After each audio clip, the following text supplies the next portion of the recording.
Mesdames et messieurs, je suis très heureux de vous retrouver pour ce nouveau cycle 2025-2026. Après, j'espère que vous avez passé un bon été, qui était loin maintenant, mais enfin, le temps permet de nous souvenir de ces semaines. Bien, c'est un troisième cycle de conférences, un certain regard, et j'ai voulu cette fois-ci poser un certain regard sur une histoire franco-américaine.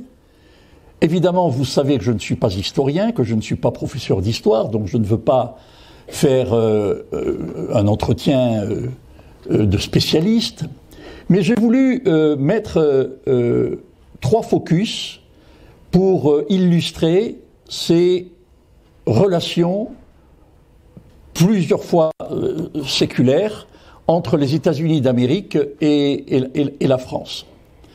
Et j'ai voulu le faire avec trois icônes tout à fait particulières, parfois insolites, qui ont un peu désarçonné notre président lorsque je les lui ai annoncées, mais qui, je trouve, qui finalement représentent bien le sujet que nous allons traiter. Et d'abord, pourquoi avoir choisi ce sujet ? Parce que les bras m'en sont tombés après l'intronisation de Trump au mois de janvier 2025, et lorsqu'il a commencé à parler des taux, des taxes, etc., en disant, notamment vis-à-vis de la France, mais la France et l'Europe se servent des États-Unis et ne nous a jamais rien apporté. Alors, mon sang n'a fait qu'un tour, je me suis dit, mais enfin quand même, certes, on peut le considérer comme étant un abruti, pas moi, mais on connaît tout de même un petit peu le rôle qu'a joué la France dans l'indépendance des États-Unis d'Amérique et tout au long de cette histoire depuis le XVIIIe siècle.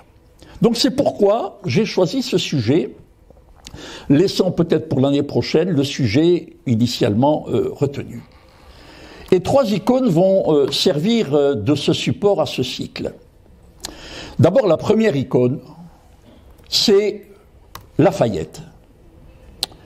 Parce que quand on s'intéresse un petit peu à l'histoire de la guerre d'indépendance américaine, eh bien, on retombe toujours sur Lafayette. Et puis, quand on va aux États-Unis, on tombe toujours sur des rues Lafayette, des statues de Lafayette aux États-Unis, mais également en France.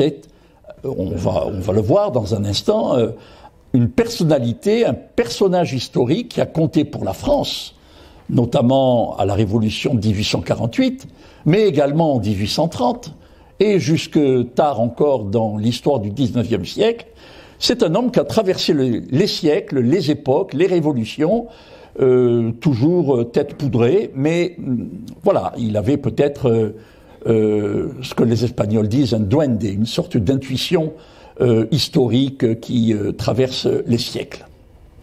La deuxième icône est une icône un petit peu, comme on dit maintenant, disruptive. On se dit, qu'est-ce qu'elle va venir faire là ? Eh bien, c'est celle-là que j'ai voulu mettre en avant parce que elle a joué un rôle important compte tenu de ses racines françaises, compte tenu également de ses études en France, du fait qu'elle aimait beaucoup l'histoire de France, qu'elle aimait également le style français, comme elle le disait, la langue française, et elle a apporté beaucoup de choses dans les relations politiques dans une époque extrêmement trouble, dans les années 60, en pleine guerre froide. Eh bien, nous verrons qu'elle a joué un rôle important dans la relation diplomatique entre Washington et Paris. La troisième icône, j'ai longtemps hésité, car mon premier choix avait été évidemment la Statue de la Liberté, qui a été construite par Frédéric Bartholdi, le sculpteur, avec comme ingénieur Gustave Eiffel. C'est la France qui a offert à l'Amérique cette statue en 1876 pour célébrer le centenaire de l'indépendance. Si vous arrivez à New York, vous ne pouvez pas la manquer. Elle est sur le bord de l'île de Manhattan, et c'est une statue qui était sur un pédestal gigantesque, et c'est le symbole de l'Amérique. Et je me suis dit, ce symbole de l'Amérique pourrait constituer la troisième icône dans mon certain regard. Mais je me suis ravisé parce que cette statue de la liberté n'appartient plus à la France, elle appartient à l'Amérique. Je me suis dit, non, il faut que ce soit une icône française. Et donc, j'ai choisi la Joconde.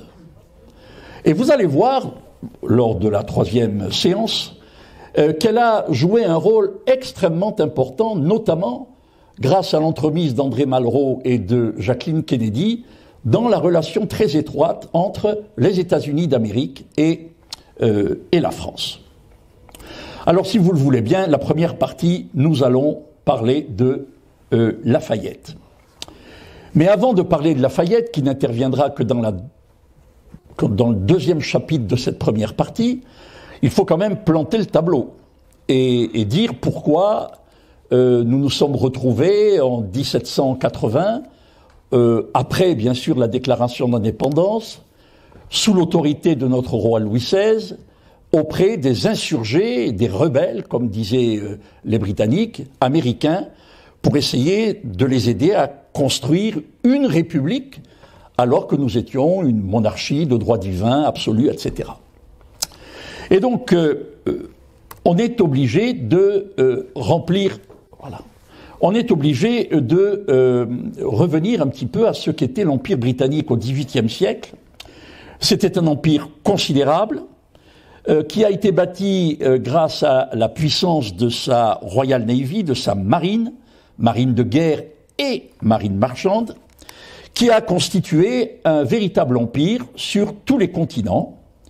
Et évidemment, les joyaux de cet empire étaient constitués par les possessions américaines de la couronne britannique, par les 13 colonies, puisque entre 1707 et 1732, le royaume d'Angleterre, puis à partir de 1707, l'acte d'union, le Royaume-Uni de Grande-Bretagne, allait organiser toutes les possessions britanniques des Amériques en 13 colonies.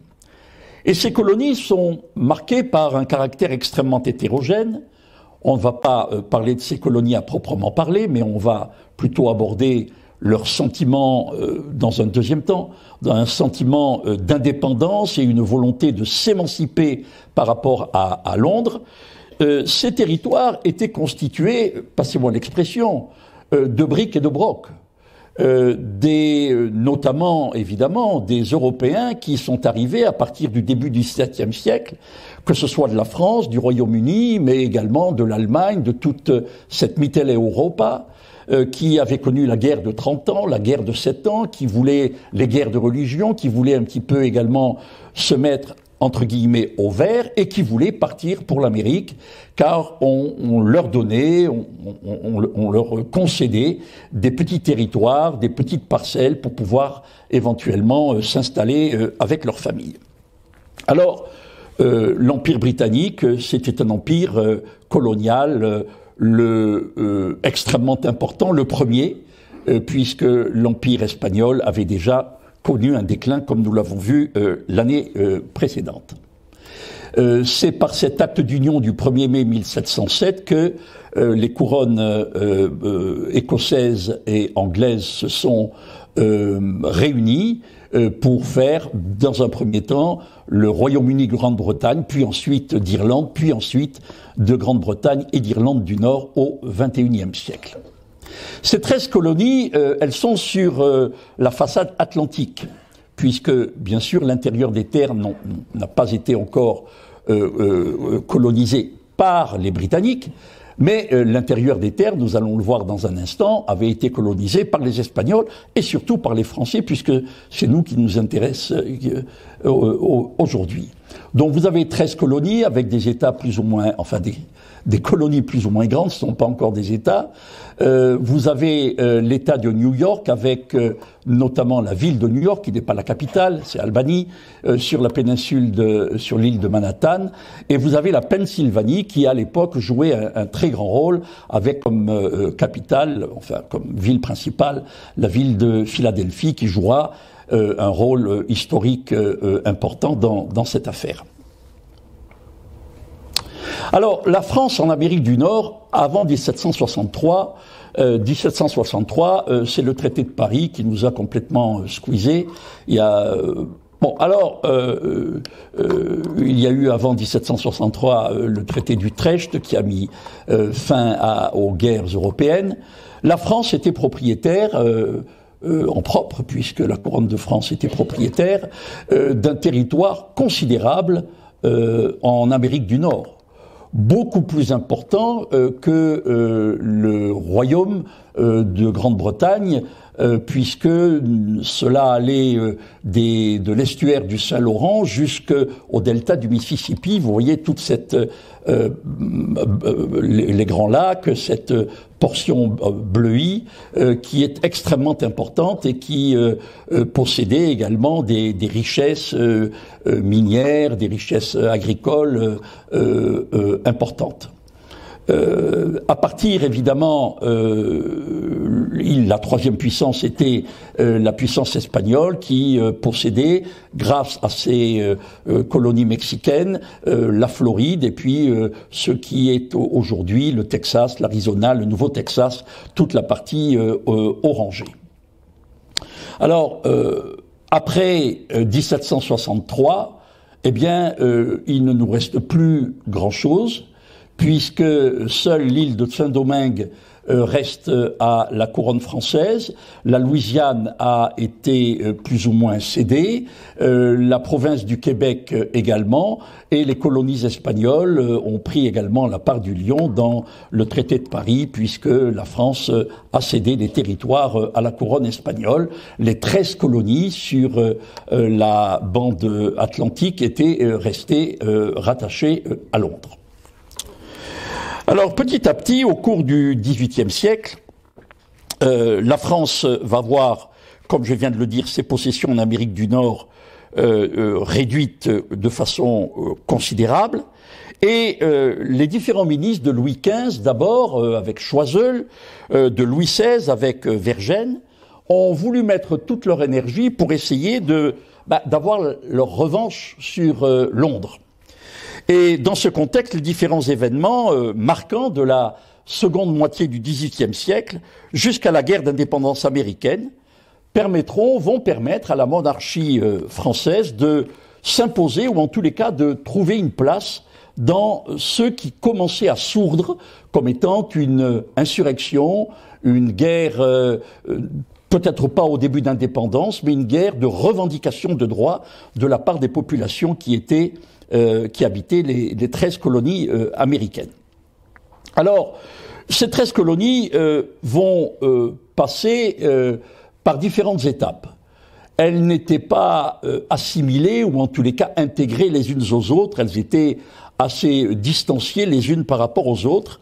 Et c'est le rôle du roi George III, depuis Londres, qui a, par sa politique, mis le feu aux poudres, car tout se passait bien jusqu'au jour où les habitants de ces 13 colonies ont décidé de prendre le chemin de l'indépendance, car ils avaient estimé que les taxes, les lois qui leur étaient imposées étaient trop importantes et étaient injustes.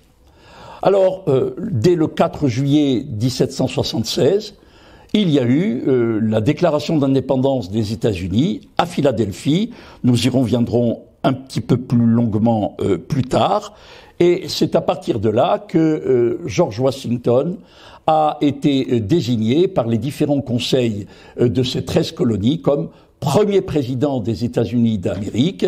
Et c'était un francophile, c'était un général qui avait été formé à l'armée britannique, évidemment, et il il bénéficiait d'un charisme et d'une autorité militaire à la tête de ses troupes qui était inégalée, qui n'était pas contestée et qui a fait que, encore aujourd'hui, la figure de George Washington est restée dans l'histoire américaine comme une figure tout à fait majeure.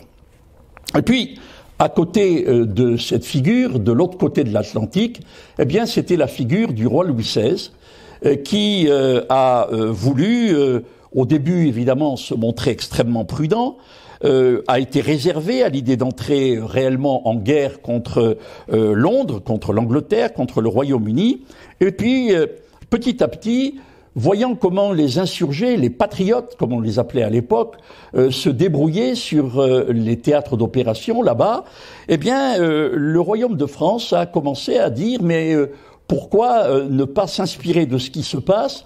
Pourquoi ne pas essayer de pénétrer ce conflit pour essayer d'avoir toujours cette revanche sur Londres, puisque les Britanniques, pendant trois guerres au moins, nous avaient totalement laminés. Et donc, c'est cette intervention, petit à petit, qui allait être mise en œuvre à la suite d'une alliance. Alors cette alliance qui a commencé à prendre corps dans la fin du XVIIIe siècle, dans les années 1780 environ, elle a commencé à prendre corps par le fait que les Français ont tenu une place essentielle dans le fait de la propagation des idées nouvelles américaines. Il y a eu d'abord le rôle de Benjamin Franklin, qui était déjà venu en France, qui connaissait les salons littéraires, qui avait été accueilli pendant des années en France, qui connaissait tous les rouages de la politique française, et qui, lui, ensuite, a pu faire valoir les idées nouvelles qui s'inspiraient des idées françaises, des idées du siècle des Lumières, de la liberté, de la prospérité, de la souveraineté du peuple, etc.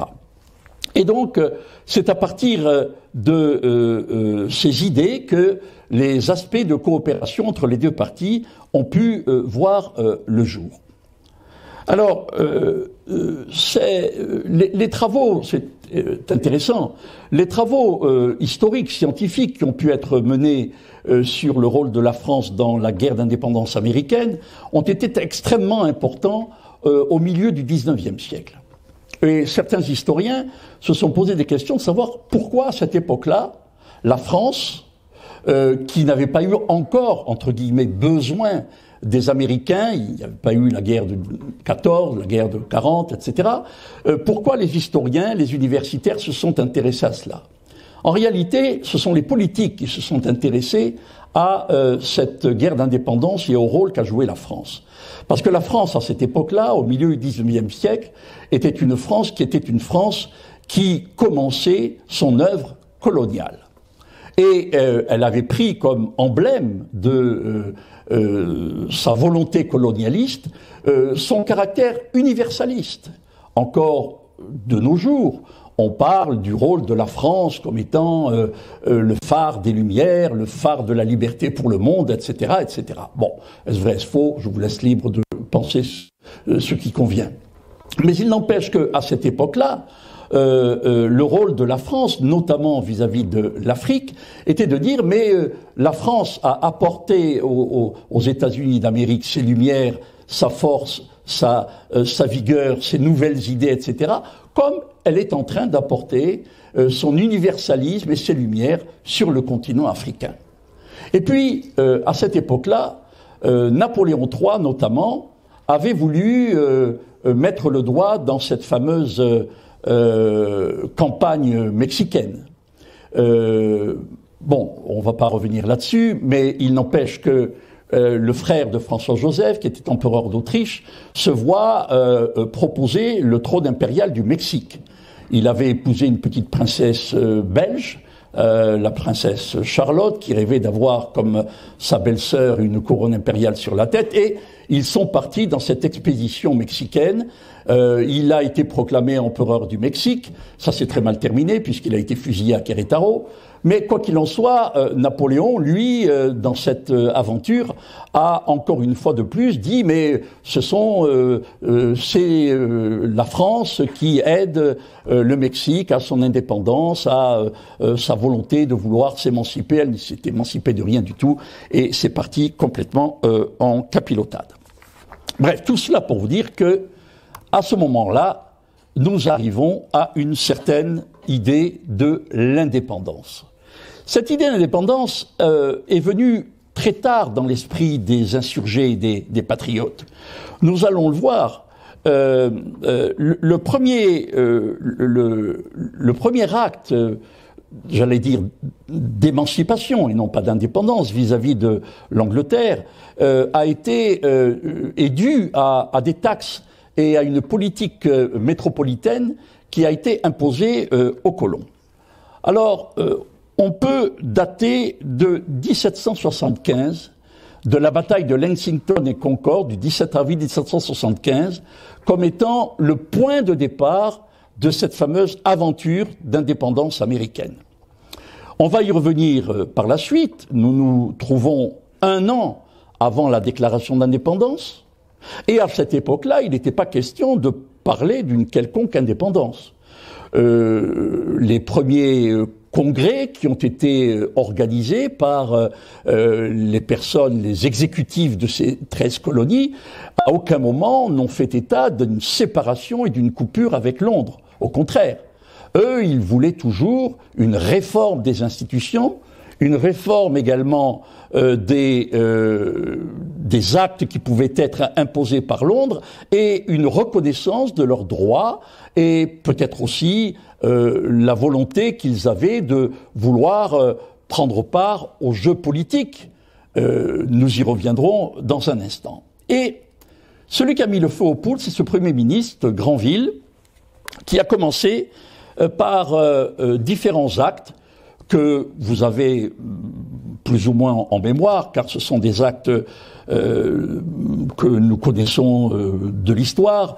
Granville, à partir des années 1763-1764, a mené une politique qui ne pouvait qu'aller à l'encontre des 13 colonies.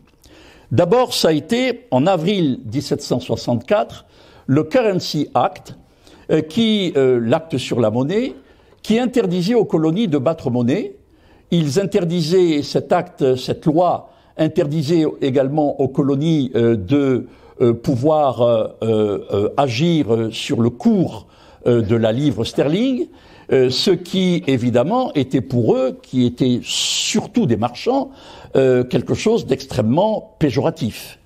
Et donc, ce premier acte du 19 avril 1764 a été une pomme de discorde. La deuxième pomme de discorde a été l'acte sur le sucre. Et il y en a tout un tas, nous allons les passer rapidement, qui prévoit tout simplement d'augmenter les droits de certaines marchandises à destination des colonies. Et les colonies, lorsque ils recevaient des bateaux de sucre, notamment venant des Caraïbes ou de l'Amérique du Sud, il n'y avait pas encore ces champs de canne à sucre en Amérique du Nord, eh bien, étaient taxés beaucoup plus que par le passé, et donc leur économie était une économie qui était mise en difficulté. Et puis il y a eu le droit de timbre. Une fois de plus, entre 1764 et 1765, Londres a imposé aux 13 colonies, par ces actes qui étaient des actes non seulement politiques, fiscaux, mais également humiliants, car il demandait que des timbres soient achetés, évidemment au profit de la couronne britannique, pour tout un ensemble de documents. Pour une patente, pour la publication d'un journal, pour évidemment la poste, pour la vente et l'organisation des différentes criées de poissons, de produits agricoles, etc. Il fallait des timbres, ce qui effectivement constituait pour ces personnes qui travaillaient durement dans ces 13 colonies un poids supplémentaire qu'il trouvait non seulement important, mais qu'il trouvait surtout injuste, car il n'y avait qu'eux qui étaient imposés et qui étaient soumis à ce type de fiscalité. Alors, tout cela a entraîné en 1765 un premier groupuscule qui existe encore d'ailleurs, qui était les Fils de la Liberté. C'était des personnes qui se retrouvaient pour débattre de façon un peu philosophique, mais également de philosophie politique, en disant ça peut plus durer comme ça. Il faut que nous soyons attachés à notre souveraineté, à notre liberté, à nos droits, et l'on ne peut pas nous imposer à chaque fois qu'ils veulent remplir les caisses de la métropole, notamment après la guerre de 30 ans, etc., ils ne peuvent pas simplement se servir de nous. Et ces Fils de la Liberté rassemblent principalement des artisans locaux, des marchands, des négociateurs, qui possèdent une petite fortune, mais ce ne sont pas des gens extrêmement riches. Ils possédaient des petits lopins de terre, ils possédaient des petits magasins, des petites boutiques sur le port ou bien sur les marchés. Et ce mouvement s'est cristallisé notamment à Boston en 1765. Et en 1765, il y a eu des émeutes à Boston qui ont fait des victimes, non pas des morts, mais des blessés. Par exemple, les agents du fisc britannique qui venaient récupérer les droits chez qui étaient pris à partie. On les kidnappait, on les faisait pas disparaître définitivement, mais on les retenait, on empêchait qu'ils récoltent de l'argent. Et donc, ce congrès de l'acte sur les timbres, de la loi sur les timbres, a été également une deuxième étape de la prise de conscience de cette population pour dire « trop, c'est trop ». Alors est arrivé, Londres s'est rendu compte qu'il tirait un peu trop sur la corde, et est arrivé le ministère Ockingham qui a pris la mesure de cette rébellion, et l'acte sur les timbres a été supprimé. Tout cela pour essayer de calmer le jeu. Mais ça n'est que partie remise, puisque à partir de 1766, l'acte sur les timbres ayant été supprimé, ce ministère a promulgué ce qu'on appelle l'acte de déclaration du 18 mars 1766, qui était peut-être pas pire, mais qui affirmait cette fois-ci de façon purement politique le pouvoir de Londres par rapport à ses colonies. Dans le texte, par exemple, on relève que les colonies ont été, sont, et par droit divin, placées sous l'autorité et la tutelle de la couronne impériale et du Parlement de Grande-Bretagne, fermez le banc. C'est-à-dire qu'il n'y a plus aucune possibilité, aucune lueur d'espoir dans l'esprit de ces Américains, entre guillemets, qui pourraient leur laisser espérer qu'un jour, ils pourraient accéder à, non pas une indépendance, mais avoir la possibilité de pouvoir gérer leurs propres affaires, ou en tous les cas, pouvoir avoir une voix au chapitre au Parlement de Londres. Et donc, c'est à partir du 18 mars 1766 qu'il y a eu une escalade. Le chancelier de l'échiquier à l'époque, qui était Charles Townshend, le chancelier de l'échiquier, c'est le ministère avec Samuel Adams, ont été à l'origine du premier mouvement insurrectionnel, puisque c'est ce mouvement insurrectionnel qui a mené au massacre de Boston le 5 mars 1770. Alors, si vous avez la possibilité d'aller à Boston, c'est absolument extraordinaire, parce que quand on est français, on peut rouler des mécaniques. Il y a ce que l'on appelle le Freedom Trail, le chemin de la liberté, qui est concrétisé par des bornes sur et puis nous passons devant des églises, devant des bâtiments patrimoniaux, des lieux historiques où se sont déroulés des actes, des événements extrêmement importants pour l'histoire et pour l'indépendance américaine. Et à chaque fois, il y a un macaron, enfin un cartel, je crois que ça s'appelle en anglais, et puis en français pour expliquer que grâce aux Français, etc. Bon. Et au massacre de Boston, là, sur cette place, il y a un énorme médaillon en mosaïque et en galets où il y a marqué « C'est ici que les Britanniques ont tiré sur la foule et il y a eu 5 morts ». Ces 5 morts ont été les 5 premiers martyrs de la guerre d'indépendance américaine. Et je peux vous dire que lorsque on parle de ces événements encore aujourd'hui à des gens de Boston, ils le ressentent comme étant un événement fondateur de la création des États-Unis d'Amérique. Alors, ça a été tellement fondateur que Paul Revere, d'origine française mais qui était un patriote américain, qui était orfèvre mais qui était aussi un dessinateur, avait pris le soin d'aquareller ce massacre de Boston. Alors, les historiens disent qu'il a un petit peu exagéré parce qu'il y a eu, entre guillemets, que 5 morts.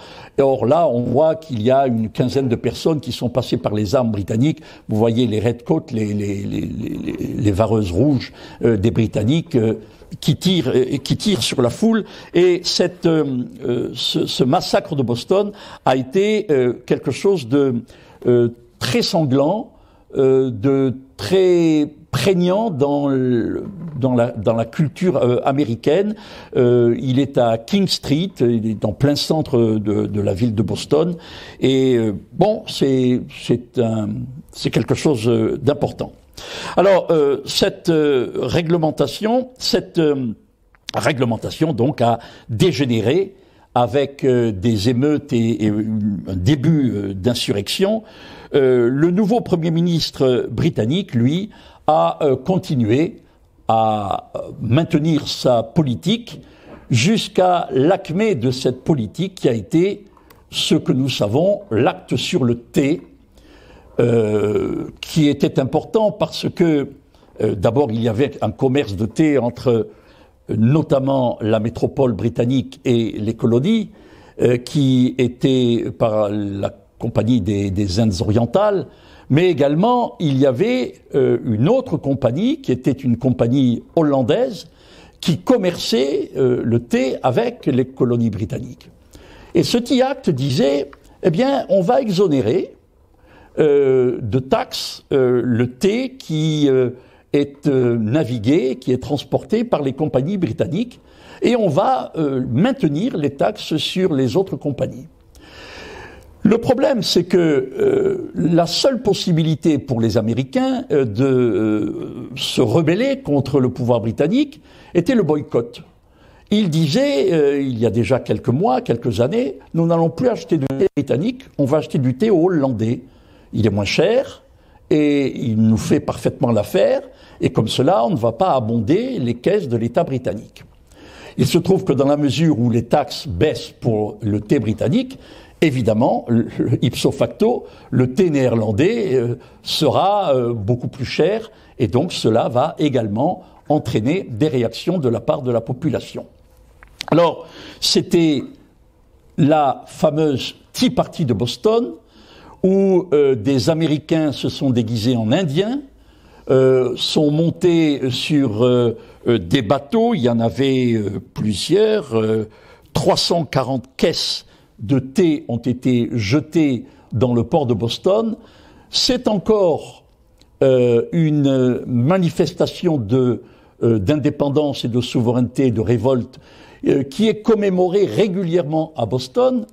Et politiquement, je ne sais pas si vous vous en souvenez, c'était sans doute en 2016, la candidate aux primaires présidentielles américaines, l'ancienne gouverneure de l'Alaska, Sarah Palin, avait monté un mouvement qui s'appelait le Tea Party Movement, qui était un symbole de la révolte contre les impôts, la fiscalité, les taxes, etc., contre l'État en quelque sorte, en disant mais ce Boston Tea Party, le Tea Party Movement, eh bien c'est moi qui vais le ressusciter, Sarah Palin, etc. Bon, ça a fait long feu, on a vu ce que ça a donné. Mais enfin, quoi qu'il en soit, ce Tea Party est encore dans le, pas dans l'inconscient, mais dans la connaissance commune du peuple américain, quelque chose d'extrêmement important comme étant fondateur de ce mouvement. Alors, quelle a été la réplique de Londres ? La réplique de Londres a été, évidemment, comme souvent les États face à des peuples ou un groupe de personnes qui veulent ou qui manifestent leur volonté d'autonomie, d'indépendance, de souveraineté, a été totalement mal adaptée. Ça a été la fermeture du port de Boston. Imaginez-vous, l'un des plus grands ports des colonies américaines, fermé du jour au lendemain, impossible de faire sortir les bateaux, les denrées qui étaient à l'intérieur des bateaux commençaient à être périssables, à se pourrir, et puis les bateaux qui venaient de l'Europe ou d'ailleurs ne pouvaient plus pénétrer, les commerces étaient fermés, les lettres de change, elles, devaient être payées, les emprunts devaient être remboursés. Bref, la fermeture du port de Boston a été une catastrophe. Et puis, l'humiliation a été un peu plus exacerbée parce que le roi a dit eh bien les membres du conseil de la colonie seront non pas élus mais nommés par moi. Ce qui fait que évidemment il allait désigner des gens qui étaient à sa solde, des gens qui étaient stipendiés, des gens qui étaient gratifiés par lui et qui ne pouvaient pas représenter légitimement, en tous les cas, la population locale.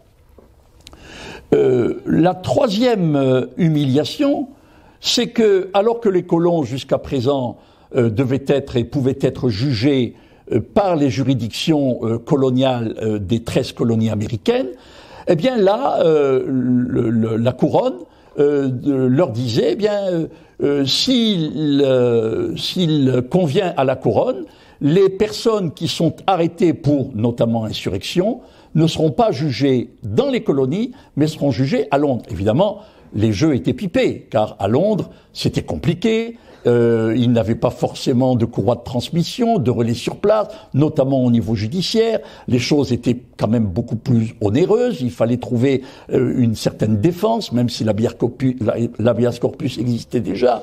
Enfin bref, tout cela pour dire, eh bien, non seulement on vous impose de nouvelles taxes, mais on vous retire les droits que vous aviez. Et puis, la quatrième obligation, c'était l'obligation de loger les troupes britanniques. Ils ne pouvaient pas les voir en peinture. Alors, ne pouvant pas les voir en peinture, vous imaginez qu'ils étaient obligés de les héberger, de les nourrir, de les blanchir, de les chauffer, car il fait froid. Et donc, ça a été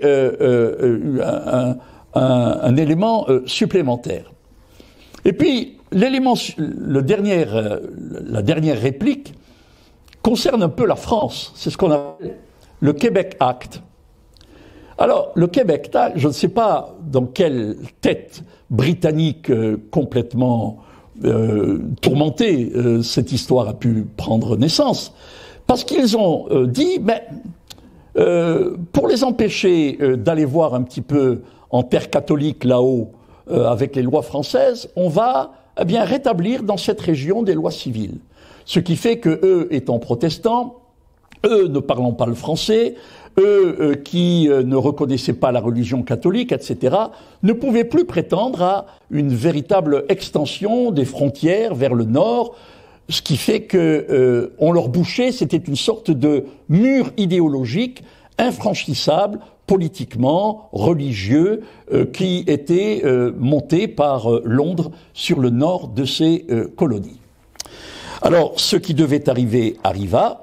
Il y a eu là le premier congrès continental de Philadelphie qui s'est tenu le 5 septembre 1774. Il était composé de 55 représentants provenant de toutes les colonies sauf la Géorgie.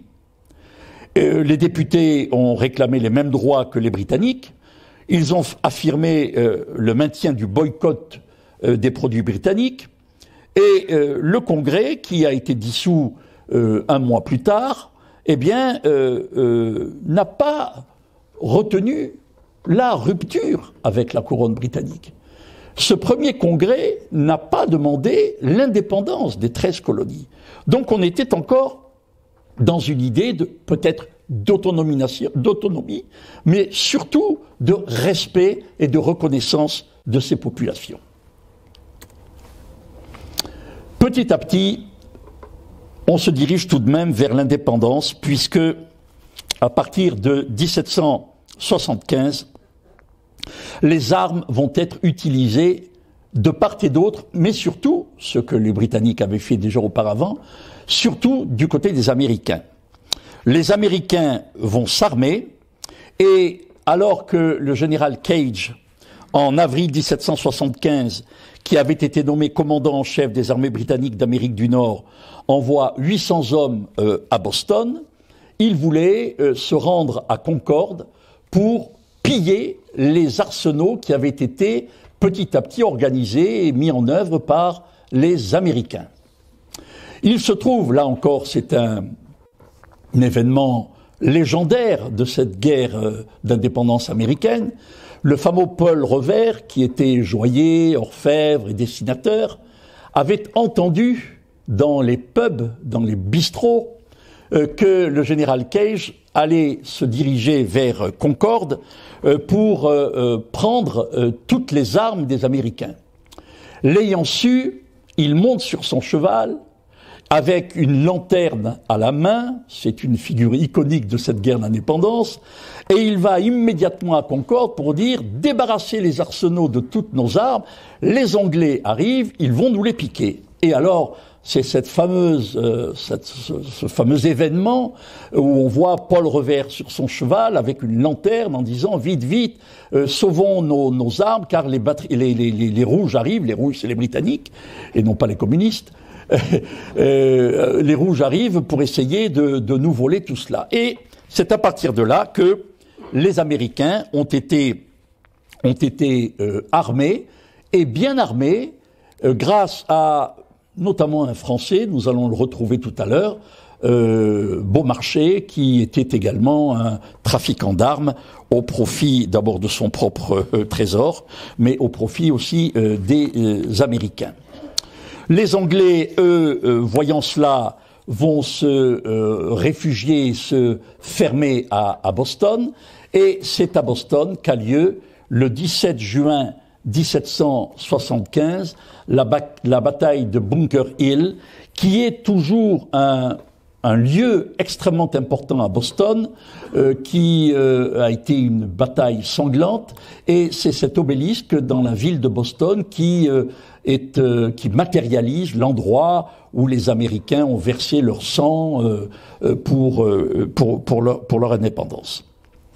À la suite de cette bataille de Bunker Hill, il y a eu le second congrès continental qui s'est tenu à Philadelphie entre 75 et 81, puisqu'il n'a été dissous qu'à partir de 81, une fois que la guerre était complètement terminée.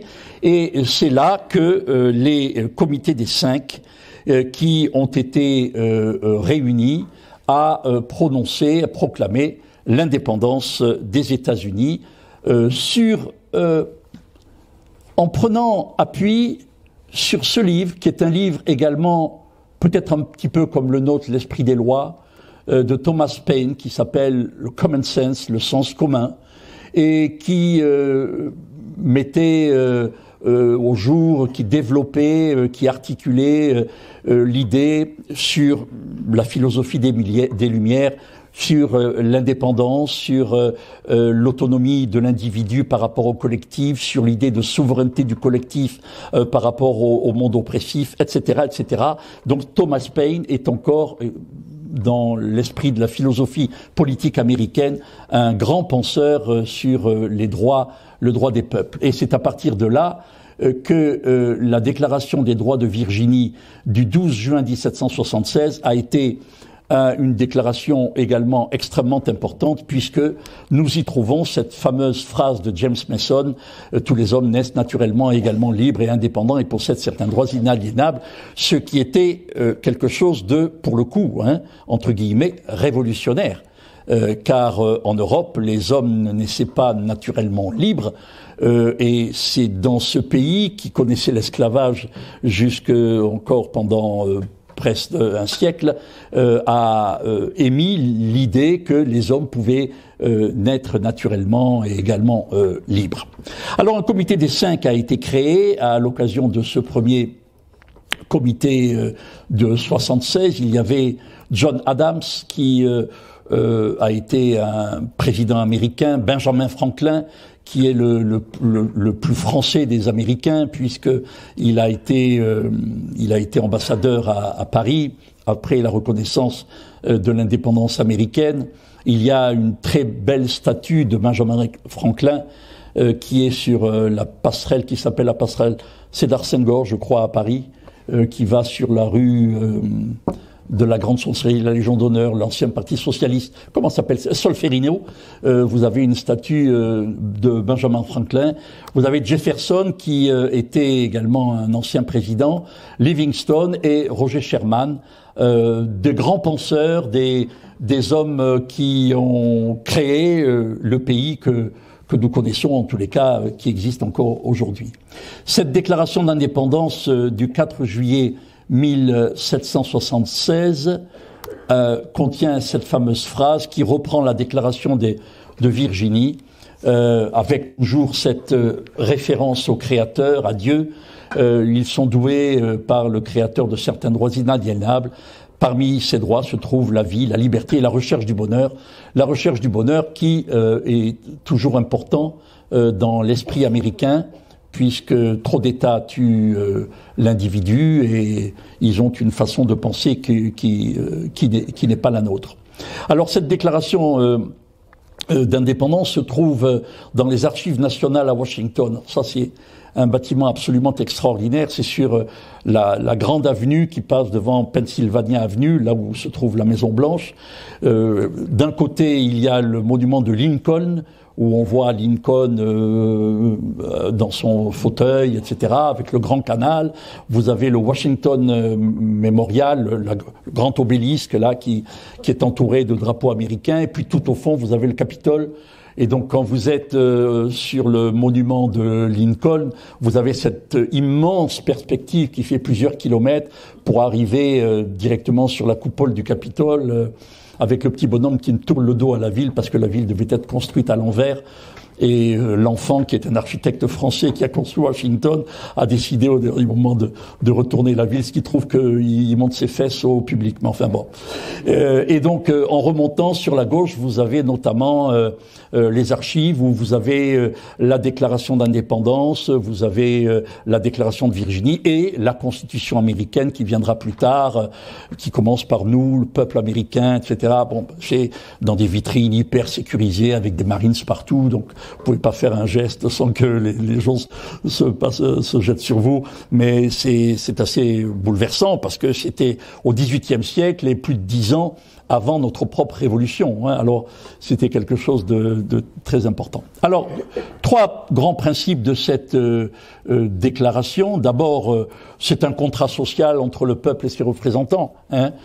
C'est la philosophie de Jean-Jacques Rousseau, c'est la philosophie des Lumières, des encyclopédistes, etc. Contrat social entre le peuple et ses représentants. C'est quelque chose d'extrêmement innovant qui n'existait pas encore dans les monarchies européennes, nonobstant la présence des philosophes français,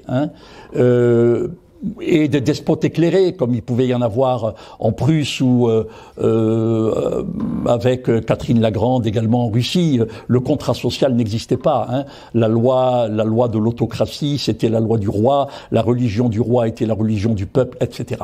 Et ce contrat social était une notion politique qui était extrêmement innovante. La protection des droits naturels par le gouvernement. ces droits naturels qui reviennent des fameux juristes du XVIIe siècle, ce qu'on appelait le droit des gens, le jus gentium, avec notamment Grotius, avec toute la philosophie des Lumières françaises et britanniques, et cette protection des droits naturels, disant que ces droits naturels étaient supérieurs aux lois. C'était des droits qui étaient imprescriptibles, qui existent encore de nos jours. C'est ce qu'on appelle, le Conseil constitutionnel en France appelle le noyau dur de notre Constitution, le droit à la liberté, le droit à la vie, le droit d'aller et de venir, le droit à la liberté d'expression, etc., etc. Ce sont des droits naturels qui sont imprescriptibles et qui doivent être protégés par le gouvernement.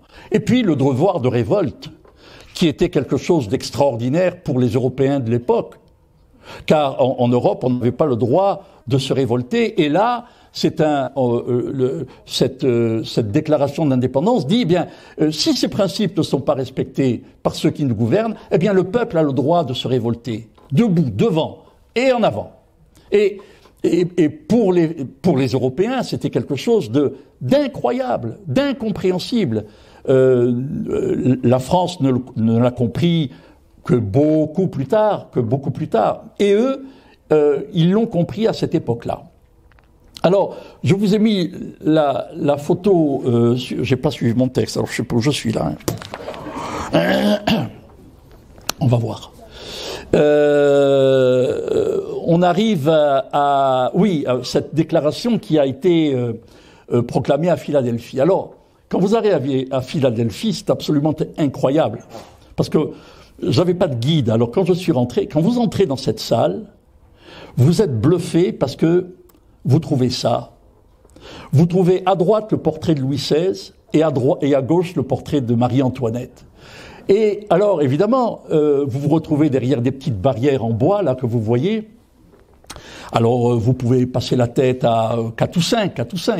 Et quand vous êtes avec des Japonais ou des Italiens, ils se disent entre eux, mais qui c'est? Alors l'un dit, ben oui, mais c'est la reine d'Angleterre. Alors évidemment, vous dites, mais non, c'est la reine de France. Alors il dit, ah bon, la reine de France? Et pourquoi la reine de France? Alors on leur explique un petit peu, bon voilà. Mais c'est bluffant de voir ces grands tableaux en pied qui sont magnifiques, enfin au niveau de la technique, j'en sais rien, mais enfin c'est extraordinaire de voir que encore maintenant dans l'Independence Hall, le hall de l'indépendance à Philadelphie, il y a le portrait de Louis XVI et de Marie-Antoinette. Oh ben ça fait plaisir un petit peu quand même, hein. Bon voilà. On pourrait inviter Monsieur Trump à aller visiter le hall de l'indépendance à Philadelphie. Il poserait la question, mais c'est qui ces deux-là? Bon. Alors. Je sais plus où j'en suis. Bref. Et alors, après cette déclaration, qu'est-ce que nous avons? Eh bien, nous avons Lafayette. Il arrive enfin. Alors, c'est un drôle de personnage, celui-là, parce que il avait du nez, hein, quand même, parce qu'il était extrêmement jeune. Nous allons y venir dans un instant. Il a écrit ça en disant, voilà, aucun obstacle, aucun mécompte, aucun chagrin ne me détourne ou me ralentit dans le but unique de ma vie, le bien-être de tous et la liberté partout. Bon, si ça n'est pas vrai, c'est bien trouvé quand même, parce que il crée sa propre légende à l'orée même de son destin, de son aventure. Hein. Il a toujours beaucoup écrit, notamment à sa femme. On va y revenir. Et évidemment, les écrits restent, et heureusement qu'ils restent, puisque maintenant, Lafayette. Alors, les premières années du conflit entre les colonies et la couronne, comme je le disais tout à l'heure, la monarchie française est restée sur son compte à soi. On regardait, on se disait, oui, si les Britanniques pouvaient prendre la pâtée, on serait content, mais enfin bon. C'est pas encore. Il est déjà 4h30, alors je vais vite. Les motivations de son engagement. Alors, cela peut s'expliquer par la volonté tenace toujours de se venger des Britanniques, surtout à la suite de la guerre de 30 ans. Il y a un deuxième élément qui va entraîner l'intervention française dans cette guerre, c'est l'installation de Benjamin Franklin à Paris, qui a été tout de suite bien accueilli. On va y revenir dans un instant, parce qu'il y a une petite anecdote que je voudrais vous raconter, et qui a apporté avec lui la volonté et l'engagement politique des Américains, et qui a remporté avec lui ces idées des Lumières, des salons littéraires français, cette liberté qui commençait à sourdre comme ça chez les intellectuels. Et puis, il y avait la presse et les loges maçonniques qui ont contribué à rendre populaire, évidemment, ce combat des insurgés américains, parce que ce combat des insurgés américains était un combat pour la liberté, et la liberté était quand même un totem dans l'esprit de tous les hommes de bonne volonté en France à cette époque. Alors, on va retrouver notre copain là, Beaumarchais. Alors celui-là, il savait y faire parce qu'il a monté des affaires de trafic d'armes. Il avait monté des sociétés façades, et il avait jusqu'à 40 bateaux qui faisaient la navette entre l'Europe et les colonies pour apporter aux insurgés américains, évidemment contre beaucoup d'argent. Il était très riche et il était très coquin. Des armes, et Beaumarchais était également une figure emblématique de la guerre d'indépendance américaine, indépendamment évidemment de son talent littéraire. Alors, notre marquis est né à Chavagnac, en Ardèche, dans un château qui appartient à sa famille depuis longtemps. Il est né le 6 septembre 1757. Il est issu d'une famille illustre de la noblesse ardéchoise d'Auvergne. Son père meurt quand il a 2 ans. Son père était militaire, évidemment, et il est mort à la bataille de Minden en 1759. Il perd sa mère quand il a 13 ans. Il est accueilli dans de la famille. Mais il a toujours dit qu'il était très heureux au château de Chavagnac, malgré son état d'orphelin. Et il a été très heureux, et il a fait des études. Il est allé au collège du Plessis à Paris. Il est rentré très tôt, dès 1771, aux Mousquetaires noirs du roi. À 17 ans, il s'est marié avec la jeune et belle Marie-Adrienne Françoise de Noailles, qui était la fille du duc d'Ayen, le prince de Mouchy, le duc de Noailles, une famille extrêmement puissante de cette France de l'époque, qui avait à peu près son âge. Lui avait 17 ans quand il s'est marié. Son tuteur a été obligé de lui donner une autorisation, donc il était jeune, vigoureux et tout talent, évidemment. Cette petite Noailles était également la filleule de Madame de Maintenon, vous savez, celle qui... Voilà. Alors,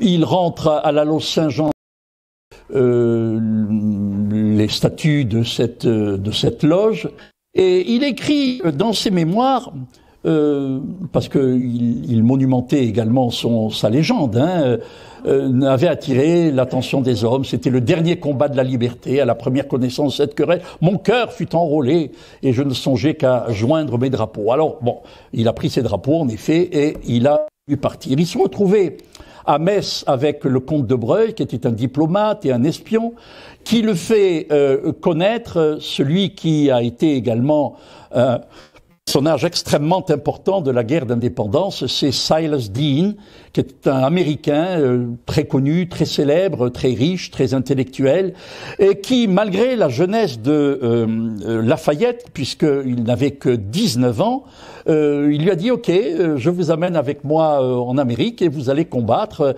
avec les Patriots, les insurgés américains à l'âge de 19 ans. » Et donc, voilà notre jeune marquis de Lafayette qui veut partir pour l'Amérique. Seulement, pour partir pour l'Amérique, il lui faut un bateau. Alors, il a trouvé un bateau que le comte de Breuil lui a mis à sa disposition. Seulement, là, il y a eu un pataquès incroyable.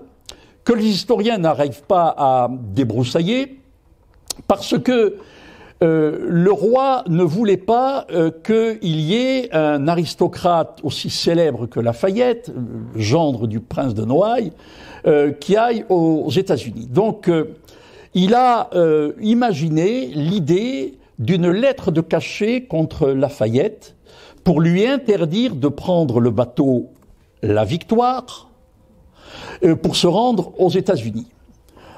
En Amérique, pas aux États-Unis, en Amérique. Alors Lafayette était à Bordeaux, il devait aller chercher son bateau, la lettre de cachet arrive, il dit « Ok, je ne prends pas le bateau ».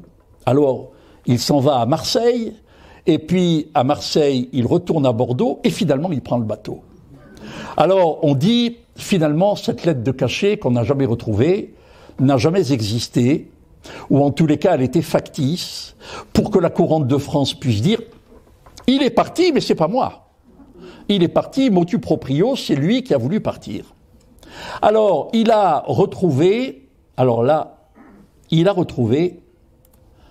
Pasajes de San Juan, je vous le dis parce que j'adore ce temps, je m'y rends demain. C'est un Maïlis, tu connais, je t'en ai déjà parlé. C'est une petite ville qui s'appelle en espagnol Pasajes de San Juan, passage de Saint-Jean. En face, il y a Pasajes de San Pedro. C'est un estuaire extrêmement long qui, juste avant Saint-Sébastien, en Pays Basque espagnol.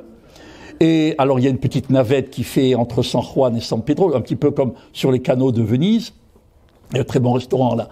Et vous avez ce Pasaia, en basque ça s'appelle maintenant Pasaia, et il a pris le bateau là pour aller en Amérique, là. Et voilà l'estuaire de Pasaia, en route vers l'Amérique. Et c'est extraordinaire, parce que quand vous allez là-bas, à Pasaia, pour vous y promener, ou pour visiter le musée Victor Hugo, parce que Victor Hugo a écrit, dit-on, Hernani dans une maison juste à côté de là où Lafayette s'était logé quelques dizaines d'années avant. Il y a un petit musée Victor Hugo, il n'y a pas grand-chose, mais il y a son lit, et puis il y a sa plume, etc. On dit qu'il a commencé à écrire Hernani là, enfin les dates ne correspondent pas.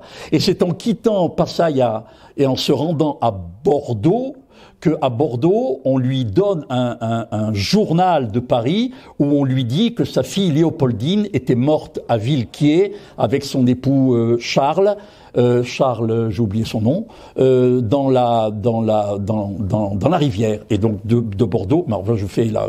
Bon. Alors Pasaia, allez-y parce que c'est vraiment charmant. Et la municipalité de Pasaia a mis une plaque en 2016, cette plaque commémorative El Marqués de Lafayette, Embarcó, Ernesto Puerte. Et alors c'est extraordinaire parce que, si on revient un petit peu en arrière, on voit, il y a une route, un petit chemin là qui circule, qui part du village et qui va...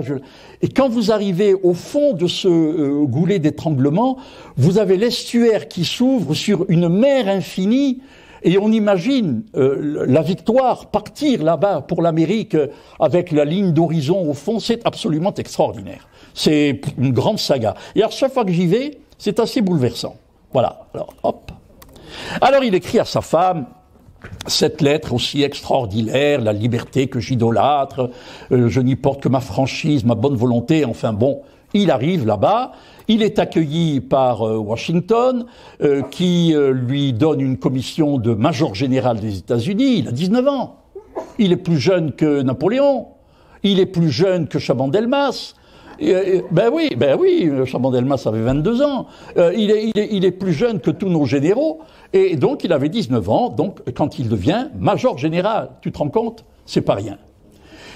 Il participe à une bataille perdue, c'est sa première bataille, c'est la première bataille, mais c'est une bataille perdue qui est le creuset d'une bataille gagnée quelques mois plus tard, la fameuse bataille de Saratoga, qui a été la première bataille victorieuse des insurgés contre l'armée britannique, et c'est ce qui a donné du courage aux insurgés, qui se disaient « nous ne sommes pas payés, nous ne sommes pas nourris, nous ne sommes pas habillés, nous ne sommes pas soignés, l'arrière, c'est-à-dire nos familles, ne sont pas soutenues parce qu'ils n'ont pas d'argent. » Mais cette bataille de Saratoga leur a donné un punch incroyable et ça leur a donné envie de continuer. Après cette bataille de Saratoga, Lafayette a demandé l'autorisation à Washington de rentrer à Paris. Il est rentré à Paris et il a été accueilli à Paris par Marie-Antoinette dans l'hôtel de sa belle famille, l'hôtel de Noailles, qui est aujourd'hui l'hôtel Saint-James et Albany, rue de Rivoli à Paris, qui donne sur la rue du Faubourg Saint-Honoré et la rue de Rivoli, qui n'était pas creusée à l'époque, dans ce fabuleux hôtel de Noailles, où il y a, c'est un très bel hôtel d'ailleurs, c'est un hôtel de tourisme maintenant, où vous avez cette plaque, le général Lafayette a été reçu par la reine Marie-Antoinette, et dans les salons, il y a quelques aquarelles, quelques toiles où on voit Lafayette faire le baise-main à la reine, etc. Bon, voilà. Donc, les relations diplomatiques franco-américaines ont été évidemment mise à l'honneur après cette grande bataille de Saratoga, parce que Lafayette revenant en France, eh bien, il raconte cette épopée et il raconte le rôle qui a été joué, par les Français, par lui-même d'abord, et puis par les Français qui étaient là. Il y a eu deux traités qui ont été signés, le roi et les États-Unis a été dans contrat de commerce, parce qu'évidemment tout cela n'est pas innocent. C'était d'abord pour essayer de vaincre les Britanniques, mais également pour essayer d'avoir un marché qui s'ouvrait en Amérique. Alors, quel a été le rôle de la France auprès des insurgés? On va passer là rapidement le traité de paix. C'est que la France qui a été, on l'a vu déjà, ça a dépecé. Nous allons, je passe vite parce que sinon je vais pas pouvoir terminer. Le rôle de Benjamin Franklin a été extrêmement important. Nous l'avons vu tout à l'heure, notamment dans la mise en place des relations diplomatiques entre la France et l'Amérique, entre Paris et Washington. Alors, en novembre 1926, le maire d'Auray, vous savez le sanctuaire de Sainte-Anne d'Auray, dans le Morbihan là-bas, qui s'appelait Lionel Huette, a reçu un courrier d'un certain Elmer Roberts, qui est un journaliste américain de l'Associated Press of America, qui disait, voilà, monsieur le maire, nous souhaitons, à l'occasion du 150e anniversaire du débarquement de Benjamin Franklin chez vous, faire une petite cérémonie et apposer une plaque. Le maire d'Auray dit, il s'agit de quoi? Qu'est-ce que c'est? C'est qui? Quoi? Qu'est-ce? Je suis pas au courant. Il écrit au Quai d'Orsay, au ministère des Affaires étrangères, et le ministère des Affaires étrangères demande aux archivistes en disant, mais qu'est-ce que c'est que cette histoire, etc. Oui, effectivement, Benjamin Franklin a débarqué le 4 décembre 1776 dans le port de Saint-Goustan à Auray, qui est en bas en descendant, en sortant du sanctuaire de Sainte-Anne d'Auray. C'est très mignon, très joli. Et quand vous arrivez dans ce petit port de Saint-Goustan, alors d'abord, vous voyez cette plaque qui a été apposée le 4 décembre 26 grâce à ce journaliste américain, parce que le maire français ne savait pas. Et puis alors, comme ils ont vu quand même que ça marchait, qu'il y avait des Américains qui venaient, qu'est-ce qu'ils ont fait? Ils ont créé un petit bar, un petit bistrot, qui s'appelle le bar Franklin au port de Saint-Goustan, où on y mange de très bonnes crêpes d'ailleurs, des galettes. Et alors, on se trouve là avec un truc un peu insolite, quoi, en se disant, on est quand même au fin fond de la Bretagne bretonnante, et se dit, mais Benjamin Franklin a débarqué là, il y a 150 ans, plus maintenant, en 1776, dans ce port de Saint-Goustan. Alors voilà, c'est une petite anecdote. Si vous passez par Sainte-Anne-d'Auray, vous pouvez aller à la basilique, mais allez prendre un petit blanc cassis là au bar Franklin du port de Saint-Goustan. Bon, ça c'est les traités, on l'a vu. On n'en parle pas. Alors, lorsque Benjamin Franklin est revenu en France, il a été reçu pour la première fois par le roi, en grande pompe, avec la reine à côté, qui, elle, a joué un grand rôle, notamment vis-à-vis de son amie, la duchesse la princesse de Noailles, et puis de Lafayette, un rôle d'aide, de promotion, etc. Votre Majesté peut compter sur la reconnaissance du Congrès et la fidélité dans les engagements qu'il prend. Voilà ce qu'on pourrait envoyer aujourd'hui à la Maison-Blanche. On pourrait demander à l'universitaire de demain d'envoyer ça à la Maison-Blanche en disant, mais vous voyez, regardez en 78. Alors, la volonté de la France, je vais passer sur les époques avec Rochambeau qui est parti à partir du moment où le roi avait reçu en 78 Benjamin Franklin, la couronne de France se mettait au service des insurgés de façon officielle. Et donc, ils ont pu envoyer Rochambeau avec ses bateaux.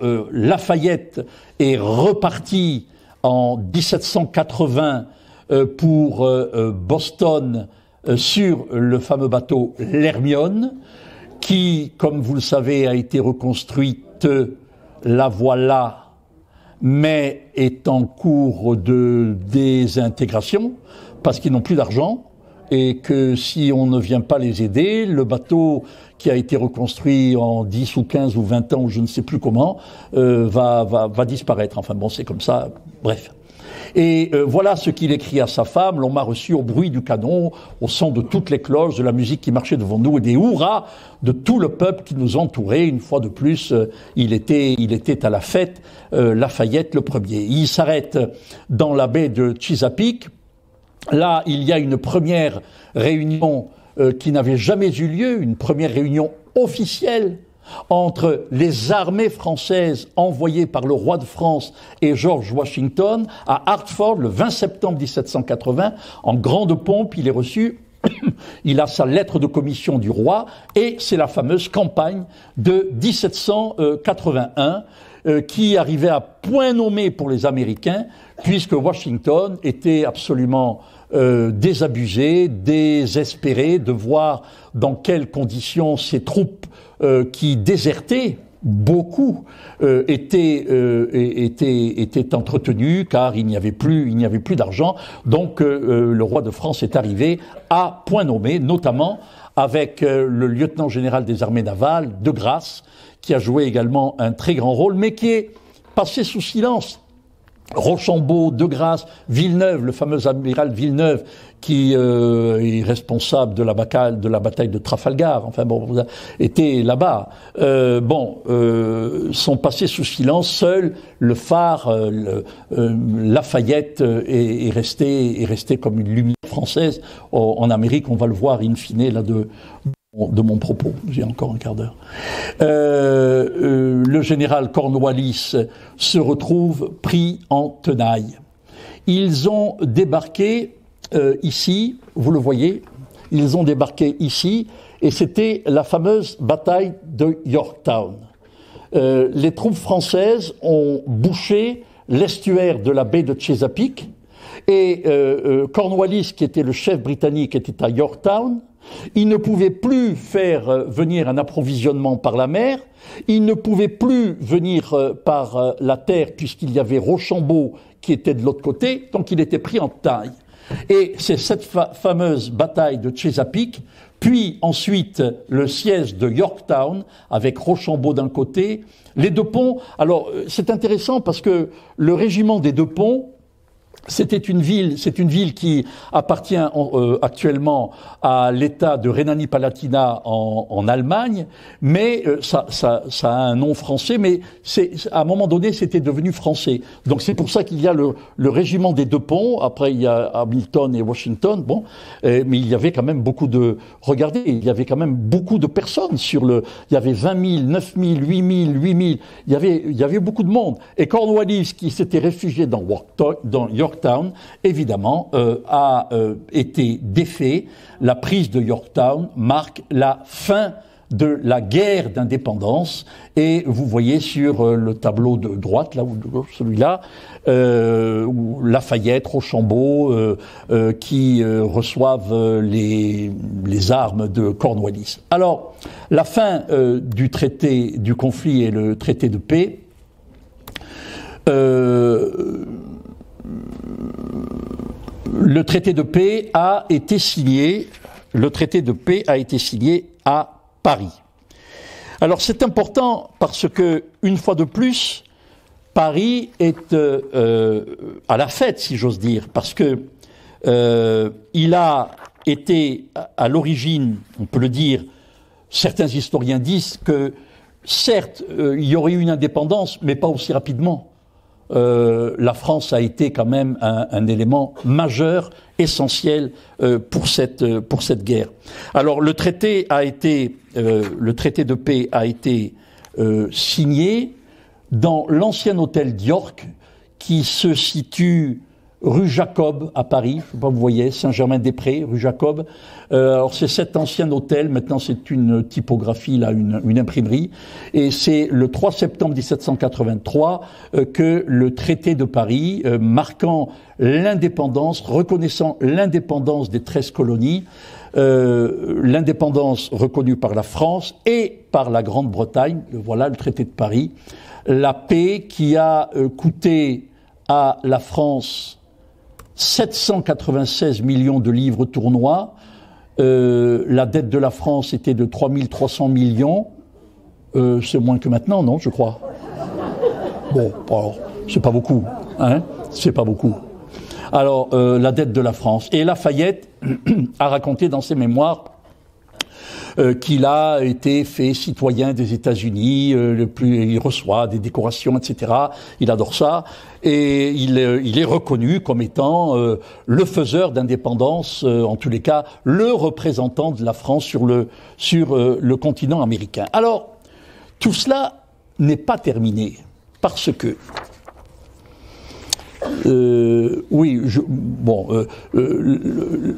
la Grande-Bretagne était ruinée également parce qu'elle a eu toutes les guerres, et puis elle a perdu pour un temps seulement, le commerce avec les États-Unis, parce qu'il ne faut pas oublier que Cornwallis disait ne les tuons pas tous, car une fois que la paix sera revenue, nous pourrons faire du commerce encore avec eux. Alors, Napoléon avait raison de dire, il n'y a pas de Britanniques dans la salle? Non, je ne vais pas le dire. Ah, bon. Alors, conclusion. Lafayette est une icône encore maintenant, hein, puisqu'en 2002, il reçoit le titre de citoyen d'honneur des États-Unis d'Amérique. Il y a eu, je crois, que 8 personnes qui ont reçu ce titre de citoyen d'honneur des États-Unis. Il y a, de mémoire, hein, notamment Winston Churchill et Lafayette. Donc, c'est pas rien. Il y a également sur toute cette région ce qu'on appelle le Lafayette Trail, le chemin de Lafayette, avec les grands moments, les grands endroits de la guerre d'indépendance américaine. Il y a également la Première Guerre mondiale, l'escadrille aérienne Lafayette, qui est sous commandement français, mais elle a été constituée en 2016.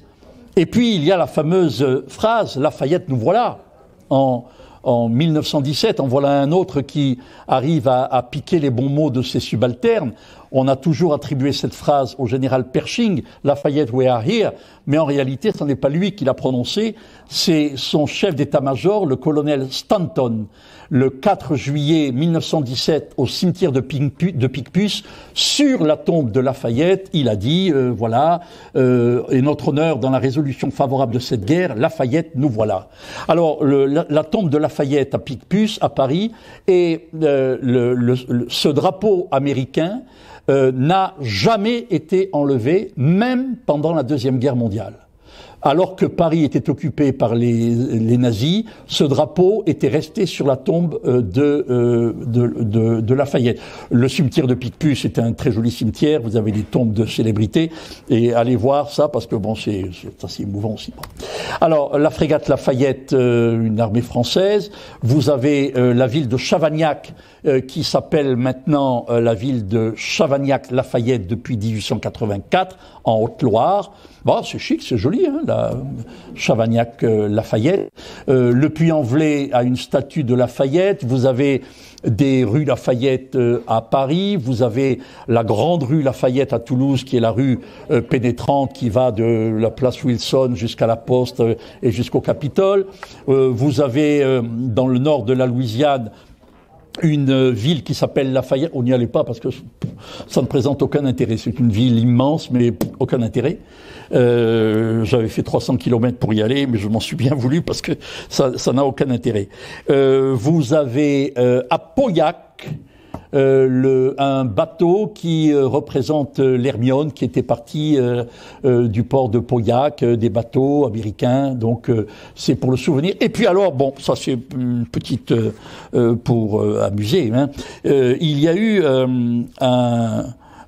a eu un chirurgien et ornithologue français qui s'appelle, écoutez le nom, René Primevère.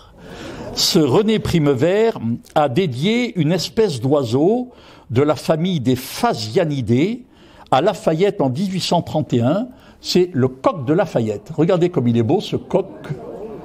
Alors, au vin ou pas au vin, mais c'est un coq. Voilà. Et voilà. Alors, je terminerai juste, pile poil, par les polémiques sur la panthéonisation de Lafayette.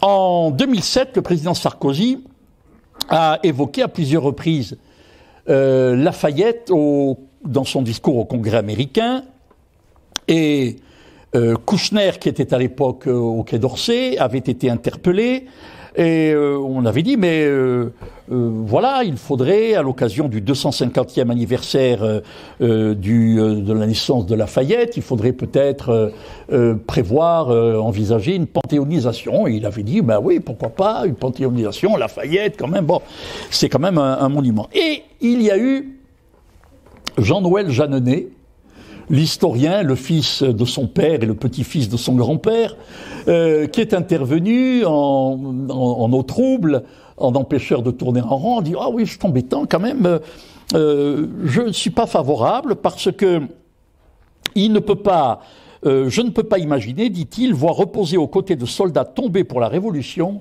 un général en chef qui n'a jamais été républicain et qui a abandonné son armée en pleine guerre pour passer chez l'ennemi. » Alors évidemment, c'est assez péremptoire, dans la mesure où, effectivement, pendant la Révolution française, il a été immigré, il est parti, il a fait ce qu'il devait faire ou ce qu'il pensait devoir faire, ce qui fait que, dans ces conditions, la panthéonisation de Lafayette, il lui est passé sous le nez. Mais il n'empêche que il figure parmi les personnages qui sont gravés, sculptés sur le fronton du Panthéon. Eh bien, je vais vous dire, mes amis, ça fait plaisir quand on voit l'histoire, quand on lit un petit peu l'histoire américaine et l'histoire notamment de cette période-là, de voir qu'un Français, avec d'autres, De Grasse, Rochambeau, Louis XVI, etc., ben ça fait plaisir de voir que quand même la France a pu, à un certain moment, être promoteur de la réalisation d'un pays libre, d'un grand pays qui est venu en dette. Alors, la prochaine fois, je vous remercie. À la prochaine séance, mercredi 10 décembre. Si cette vidéo vous a plu, vous pouvez nous rejoindre à l'Université du temps libre de Tarbes et de Bigorre à l'adresse utl-tb.info. Et n'oubliez pas, si ce n'est déjà fait, de vous abonner.